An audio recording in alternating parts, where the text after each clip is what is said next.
Welcome back to Red's Rambling. This is where I ramble and you listen. And that's how it goes. So, for our first segment here, I'm looking at something from a Goldman Sachs manager, and there are always managers putting out stupid statements, but this one caught me as exceptionally strange because it contains the quote, "We don't believe that the US dollar," not a quote, not a direct quote, but "we don't believe that the US dollar is going to be debased and that gold will have served no purpose in wealthy clients' portfolios," which is just patently false. If you're worried about gold and inflation, it is clear that there has been devaluation and debasement of the currency. Take, for instance, the M2 or M1 money supply, which is a common way of measuring the money in the economy. So that's if they print more money, there's more money in the economy, greater M2 numbers, greater M1 numbers.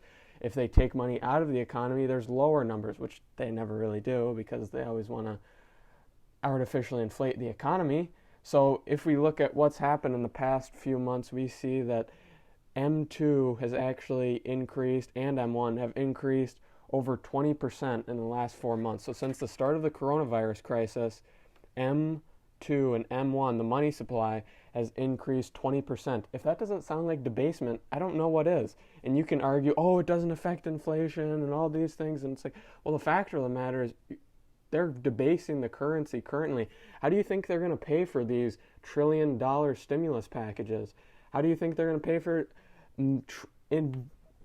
massive stimulus in terms of Federal Reserve spending? How do you think that's going to happen? It's going to be done in the form of bonds, debt, debasement of the currency, money printing, and it's not going to help you, the owner of cash. And if you think that, like this Goldman manager, like gold isn't going to be beneficial because there won't be debasement, that's just not true. And our governmental entities, including the Fed, have demonstrated that they aren't afraid to debase the currency, and I don't think that that's going to stop anytime soon, especially if we hit any more bumps in the road. Because if you think about it right now, everything has gone perfectly with the coronavirus crisis besides the coronavirus crisis. I don't know if that makes sense, but here's what I mean. I mean, insofar as the coronavirus crisis is bad, it's basically the only bad thing that's happened. You can argue the riots and civil unrest, but that doesn't really affect the real economy, I don't think. If you look at some of the stats, these riots they might affect one town, one city, and they're terrible. I hate them. We can talk about that later. But what's happening now with the real economy isn't really being affected by these protests or these riots or whatever you want to call them. Peaceful rioters, ironically enough, is a term that I've come across to explain this. It's not really affecting the real economy. So if we go back and we think about what's going on, if we hit any more bumps in the road, the Federal Reserve and the government, the Treasury Department, they are going to be so fast to print money. They're going to print money like you would not believe. And you see that in countries like Germany and the Weimar Republic right before World War II, right after World War I.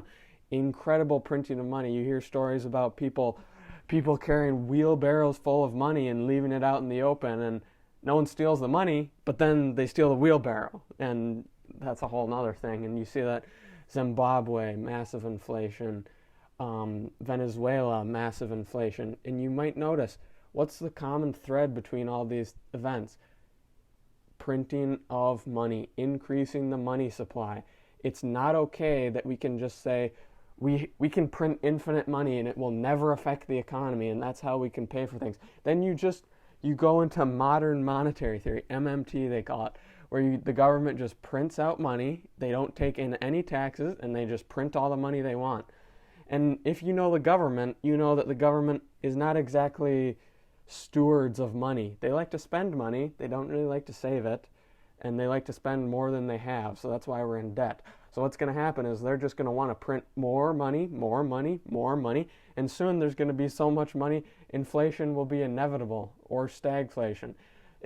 And it won't even be fair to the people who hold cash because they're just going to get creamed. So, it's so sad. It's so sad.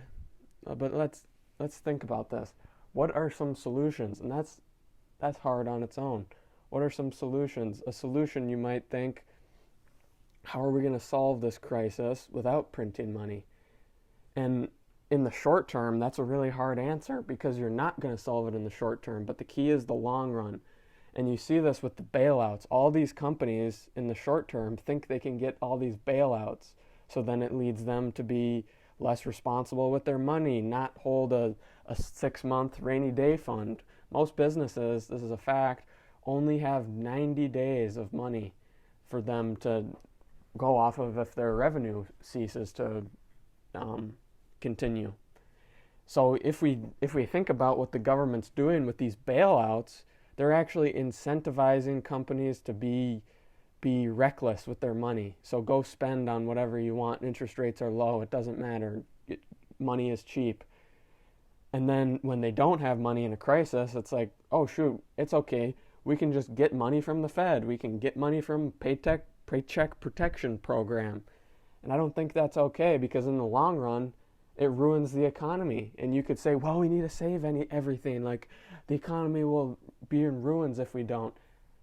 That's true in the short term, but if you look at the long term, it's going to be in ruins if you decide to implement these crazy bailout programs, which most of these programs really are. They're crazy bailout programs.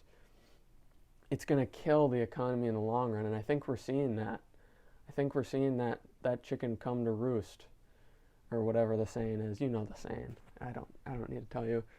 So when we look at that, it's really hurting the economy, and I'm not sure if you trust the Fed. I don't. All these rich bureaucrats to make decisions for you, me, the rest of America. That's not exactly something I want to just give over to them. Like, oh yeah, I trust you. Print all the money you want. We trust that. I don't know. You tell me. What do you think?